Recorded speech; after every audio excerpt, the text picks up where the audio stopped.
Island of the Blue Dolphins, Chapter 11. I was awakened by the waves dragging at my feet. Night had come, but being too tired to leave the sand spit, I crawled to a higher place where I could be safe from the tide, and again went to sleep. In the morning I found the canoe a short distance away. I took the baskets, my spear, and the bow and arrows, and turned the canoe over so that the tides could not take it out to sea. I then climbed to the headland where I had lived before. I felt as if I had been gone a long time as I stood there looking down from the high rock. I was happy to be home. Everything that I saw, the otter playing in the kelp, the rings of foam around the rocks that guarded the harbor, the gulls flying, the tides moving past the sand spit, filled me with happiness. I was surprised that I felt this way, for it was only a short time ago that I had stood on this same rock and felt that I could no longer bear to live here another day. I looked out at the blue water stretching away, and all the fear I had felt during the time of the voyage came back to me.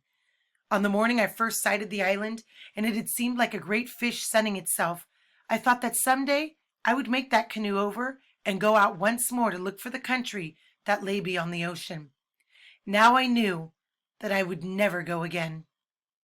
The island of the Blue Dolphins was my home. I had no other. It would be my home until the white men returned in their ship.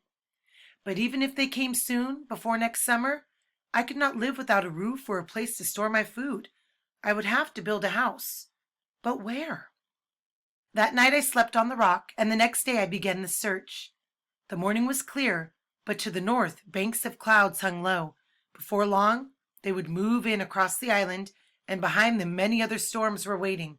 I had no time to waste. I needed a place that was sheltered from the wind, not too far from Coral Cove, and close to a good spring. There were two such places on the island, one on the headland and the other less than a league to the west. The headland seemed to be the more favorable of the two, but since I had not been to the other for a long time, I decided to go there and make certain. The first thing I found, which I had forgotten, was that this place was near the wild dog's lair. As soon as I drew near to it, the leader came to the opening of the cave and watched me with his yellow eyes.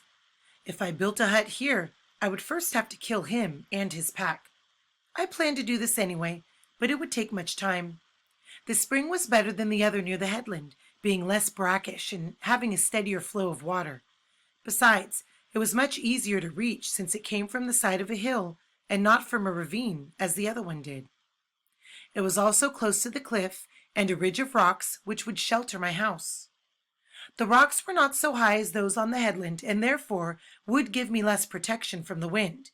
Yet they were high enough, and from them I could see the north coast and Coral Cove. The thing that made me decide on the place to build my house was the sea elephants.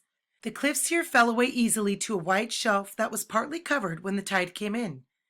It was a good place for sea elephants because they could crawl halfway up the cliff if the day were stormy. On fair days, they could fish among the pools or lie on the rocks. The bull is very large and often weighs as much as 30 men.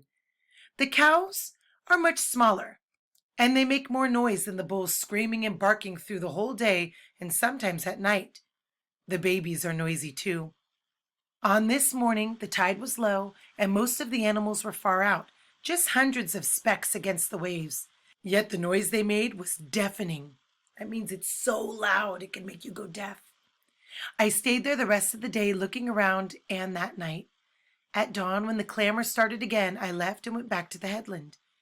There was another place to the south where I could have built my house, near the destroyed village of Galisat, but I did not want to go there because it would remind me of the people who were gone. Also, the wind blew strong in this place, blowing against the dunes which cover the middle part of the island, so that most of the time sand is moving everywhere. Rain fell that night and lasted for 2 days. I made a shelter of brush at the foot of the rock, which kept off some of the water, and ate the food I had stored in the basket. I could not build a fire because of the rain, and I was very cold. On the third day, the rain ceased, and we've heard that word before. That means the rain stopped. And I went out to look for things which I would need in building the house. I likewise needed poles for a fence. I would soon kill the wild dogs, but there were many small red foxes on the island. They were so numerous that I could never hope to get rid of them either by traps or with arrows. They were clever thieves, and nothing I stored would be safe until I had built a fence. The morning was fresh from the rain. The smell of the tide pools were strong. Sweet odors, that means sweet smells, came from the wild grasses in the ravines and from the sand plants on the dunes. I sang as I went down the trail to the beach and along the beach to the sand spit. As a reader, I'm thinking, I know the kind of mood I'm in when I sing. So I'm guessing that she's in a pretty good mood and she's in a happy place because she's singing. I felt that the day was an omen of good fortune. Remember omen? That means good luck. It was a good day to begin my new home.